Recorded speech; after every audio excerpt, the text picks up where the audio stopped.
gente, bem-vindos ao podcast mais eletrizante da FCC, o AltaCast. Eu sou a Beatriz. Eu sou a Sofia. E hoje a gente vai conversar com a Stephanie Bullish, que é psicóloga e atua na parte de recrutamento global.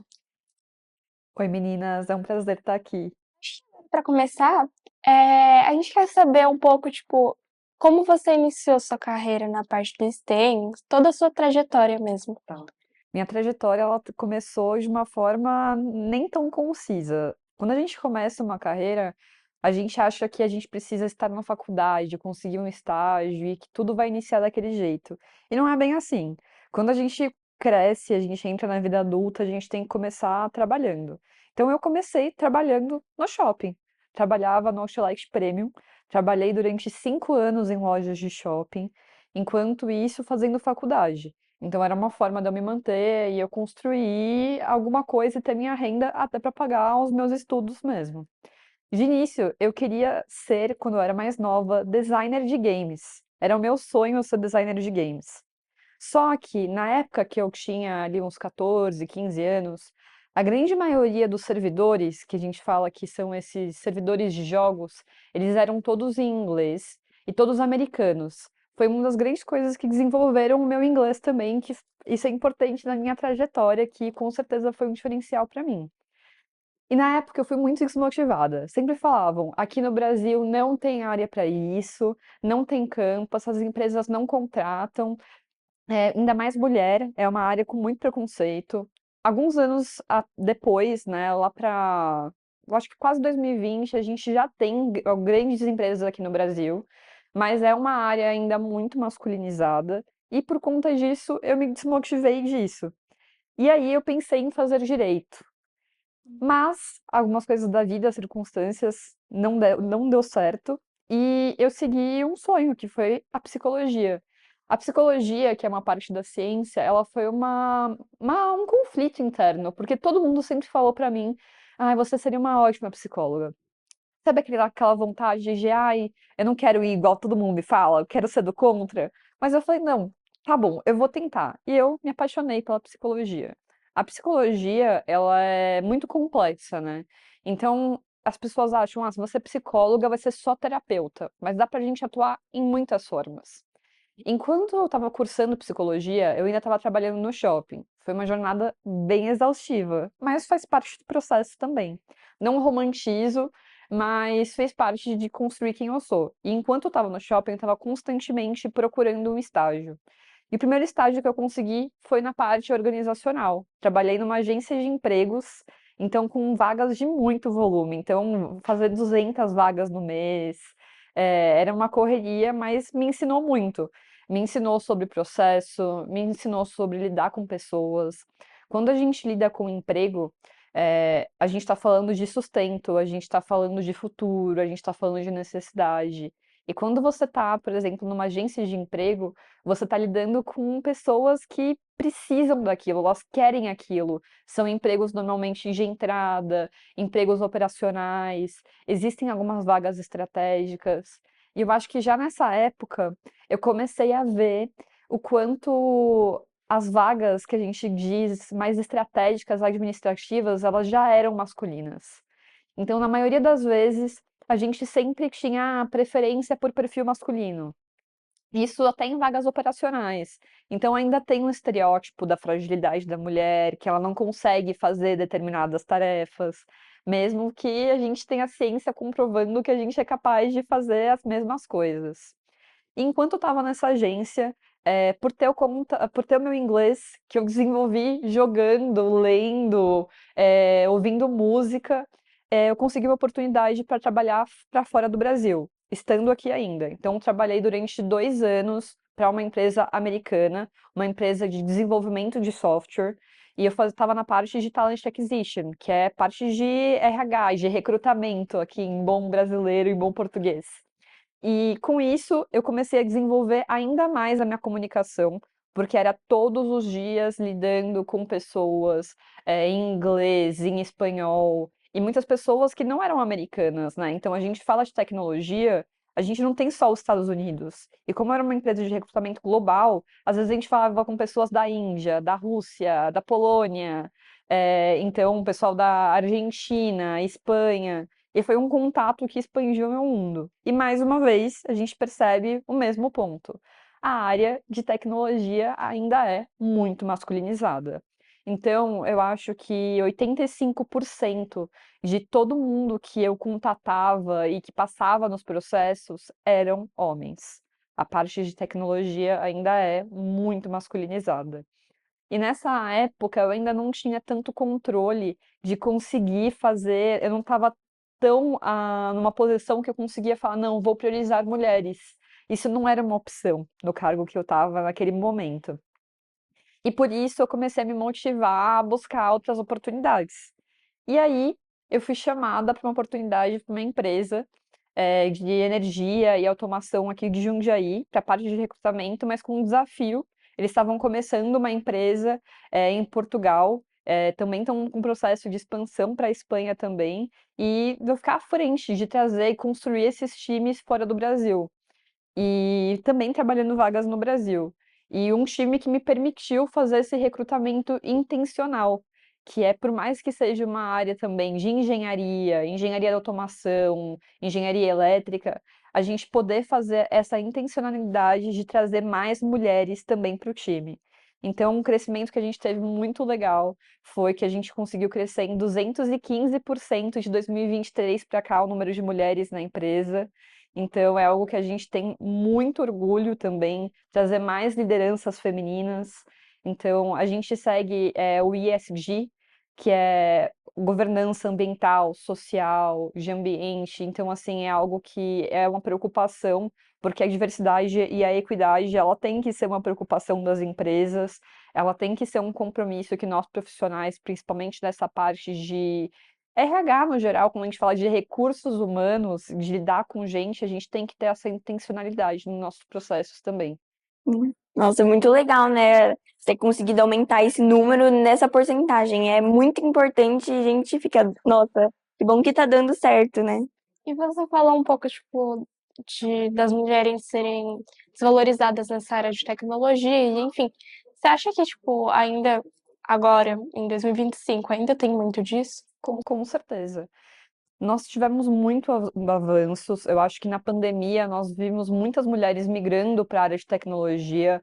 Nós sempre tivemos mulheres engenheiras, mulheres cientistas, mulheres voltadas para a tecnologia, mas eu acho que as escolhas e os ambientes, eles sempre ceifaram as oportunidades da gente por essa crença mesmo de que, por exemplo, mulher não vai se dar bem indo para uma obra. A mulher, de repente, tira a licença maternidade, então prefiro contratar um homem, mesmo que todo mundo tenha vindo de uma mãe. Então, é muito complexo, a gente ainda passa por isso, mas hoje eu vejo as empresas com um compromisso um pouco mais real. Então, seja por obrigação, por cota, ou seja o que for, pelo menos as empresas elas estão sim com um compromisso de trazer uma equidade de gênero muito maior hoje em dia. Eu vejo as empresas mais preocupadas com isso, mesmo que seja só para o fator publicitário, ainda assim que a gente consiga essas oportunidades, eu ainda acho que é válido. Mas sim, de forma bem prática, respondendo essa pergunta, infelizmente a gente ainda tem essa desigualdade no mercado. Muito importante ir desenvolvendo essa parte, né, para continuar cada vez mais incentivando as mulheres, né, para ver que elas podem estar onde elas quiserem e que haja esse incentivo real para que elas possam ingressar nas carreiras. Agora a gente também queria saber um pouquinho sobre se você tinha alguma inspiração, se você tinha pessoas ao seu redor que te incentivavam a seguir esse tipo de carreira.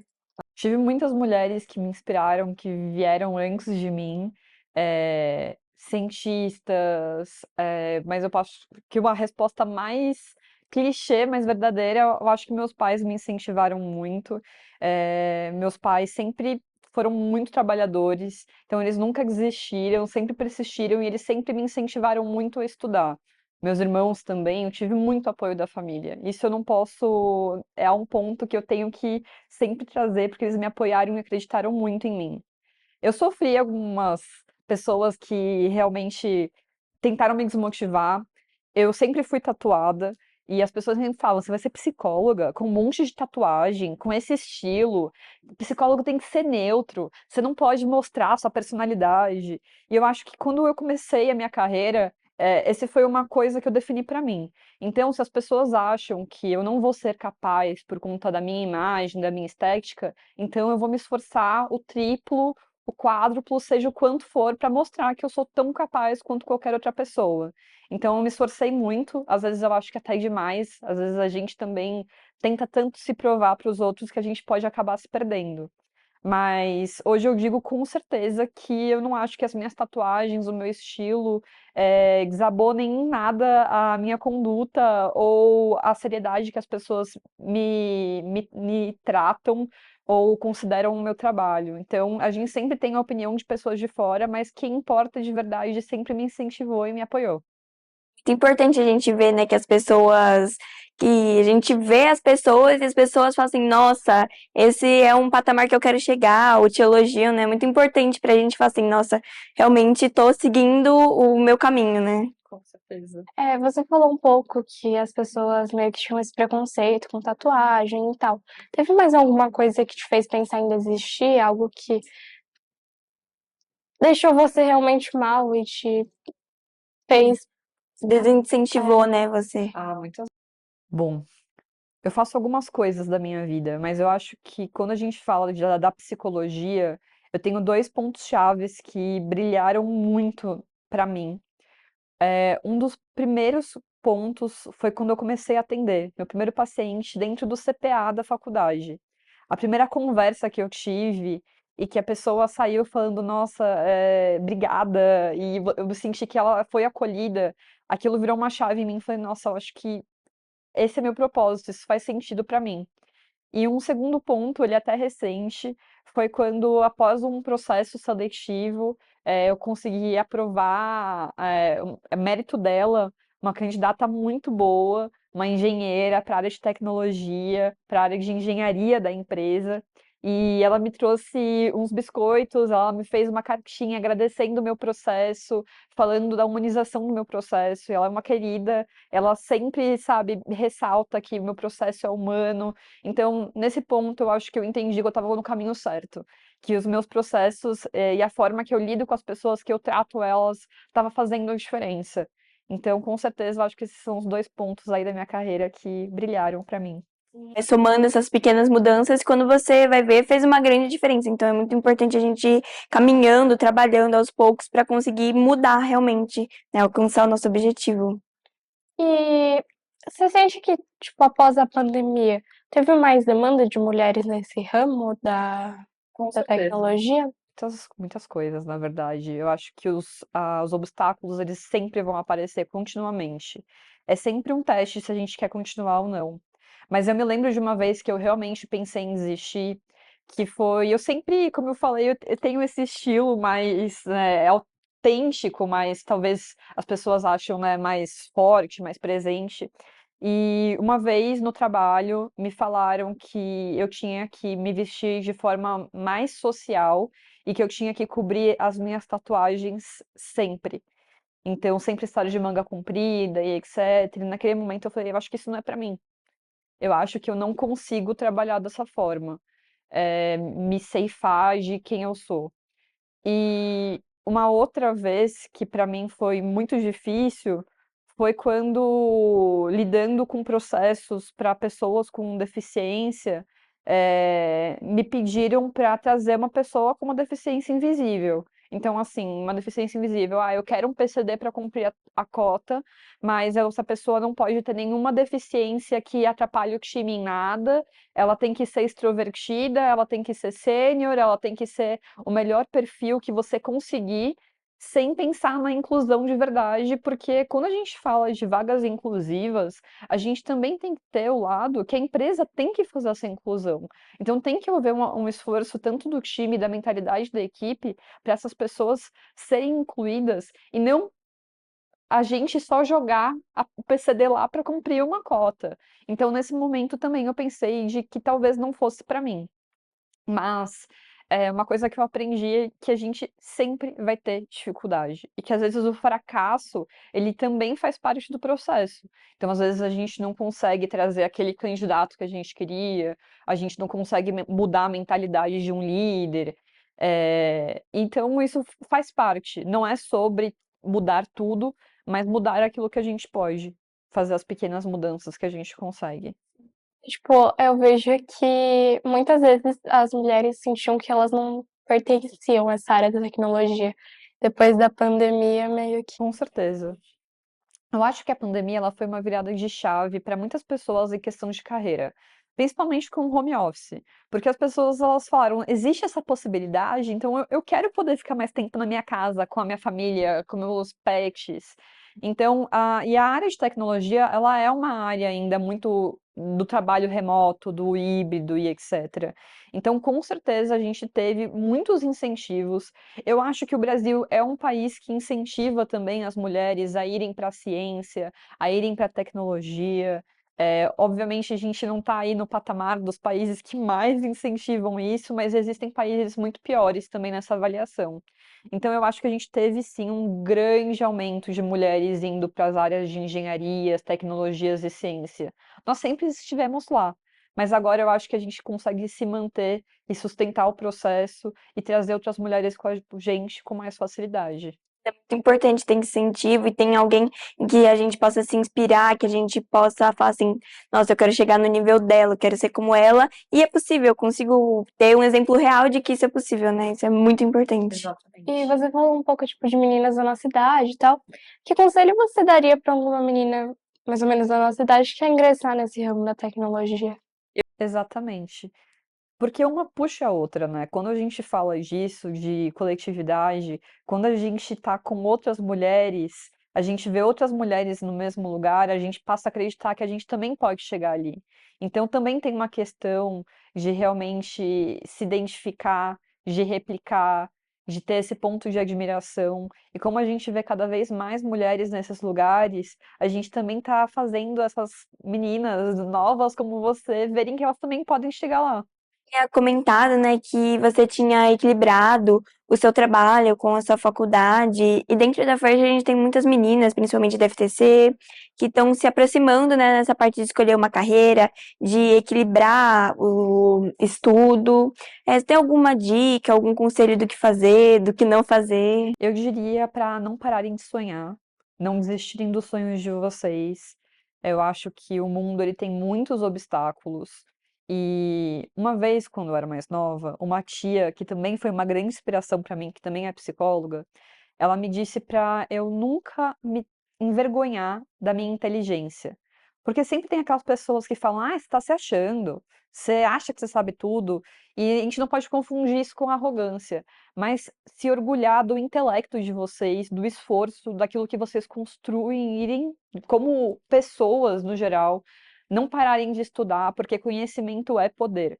Então, e estudar em todas as frentes, em realmente alimentar o cérebro de vocês e continuarem sonhando. Acho que o sonho ele é o que alimenta a gente para sempre, até como adultos, idosos. Quando a gente para de sonhar, as coisas param de brilhar pra gente, a vida para de ter sentido. Então, você tinha comentado, né, que você tinha equilibrado essa questão da faculdade, do trabalho, sua rotina, né? E dentro da FIRST, a gente tem muitas meninas de FTC, FRC que estão se aproximando dessa parte de escolher uma carreira, de começar a ter que trabalhar. Que tipo de conselho você daria para essas meninas? Bom, eu diria primeiro para cuidarem do emocional e do psicológico delas, eu acho que ter um ponto de apoio é essencial, porque a gente não pode romantizar, não vai ser fácil. E às vezes a gente muda de ideia. Eu acho que aceitar essa mudança de ideia e se possibilitar também outras possibilidades é o principal. Porque às vezes a gente começa, ai, meu sonho como eu vou fazer direito. E aí na metade do caminho você muda e vai para uma área completamente diferente. Eu acho que é se permitir mudar de ideia, porque ali nos nossos 17, 18 anos a gente ainda não tem muita certeza de quem a gente é e se equiparar, então ter uma rede de apoio, porque não é fácil. trabalhar e estudar e conciliar com todas as outras coisas que a gente tem na vida é realmente muito puxado, mas a gente tem que sempre pensar em qual é o nosso objetivo. E a gente tem que tentar fazer e achar as ferramentas para sustentar, para a gente chegar nesse lugar que a gente quer. Então, eu acredito que o principal conselho que eu daria é para cuidar do emocional e do psicológico, com certeza, porque esse apoio, essa estabilidade é o que vai ajudar a lidar com todas as adversidades e dificuldades do caminho, porque elas vão aparecer. Que elas vão aparecer. É, uma coisa que você comentou, né, que tipo assim, de se permitir mudar de área, eu acho isso muito importante. Eu gosto muito disso na First, que você tem muitos leques para trabalhar, né? E, por exemplo, eu, quando eu era da FLL, que é uma competição anterior à FTC, eu era da parte de projetos. E daí, agora, quando eu vim pra FTC, eu quis tentar algo diferente. Eu tô dentro da área de programação, então foi muito importante para mim, né, me permitir tentar uma coisa diferente que eu tô gostando muito, né? Muito importante essa parte do processo. Muito importante. Muito importante. Eu acho que a gente tem que experimentar as coisas. Eu acho que experimentar é essencial parte do projeto. Porque a gente precisa descobrir. Se descobrir, é isso, é tentativa e erro. Às vezes a gente tenta uma coisa, a gente vê, não é pra gente. Mas a gente experimenta outra e a gente pode se apaixonar. Então, eu acho que experimentar e tentar diferentes coisas também é muito importante mesmo. A gente é entender, né, o que a gente gosta, o que a gente não gosta tanto, né? Muito importante. Exatamente.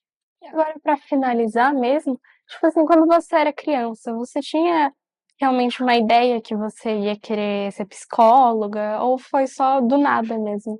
Não, não tinha. Eu sempre gostei muito de artes, então eu gosto muito de animação, gosto muito do mundo dos jogos, porque foi um mundo que eu estava imersa por conta dos meus irmãos mais velhos, e meu sonho era trabalhar com isso. Mas teve as desmotivações e outras motivações, e aí isso eu acho que casa com uma pergunta que a gente teve antes. Eu me permiti mudar. Eu acho que eu fiquei muito resistente no que eu não podia ser por um tempo, até eu começar a conseguir pensar no que eu poderia. Então, a psicologia, ela chegou para mim como uma oportunidade quando eu estava ali nos meus 20 anos. Eu finalmente aceitei a psicologia, porque foi um processo para mim também. E hoje eu tenho certeza que é a minha vocação. Mas se eu de repente, metade do caminho, daqui a 20 anos, eu estiver saturada, eu acho que é também ter essa lucidez de falar, ok, vou tentar uma coisa diferente. Vou fazer cerâmica, vou pintar quadro. E tentar. Eu acho que a gente tem que se permitir mesmo. E acho que agora a gente pode finalizar. Agora a gente quer agradecer a nossa patrocinadora, a Rockwell Automation, que foi quem fez realmente esse projeto ser possível. E acho que é isso. Tchau, gente. Tchau, gente. Tchau, obrigada, menina. Foi um prazer. Obrigada.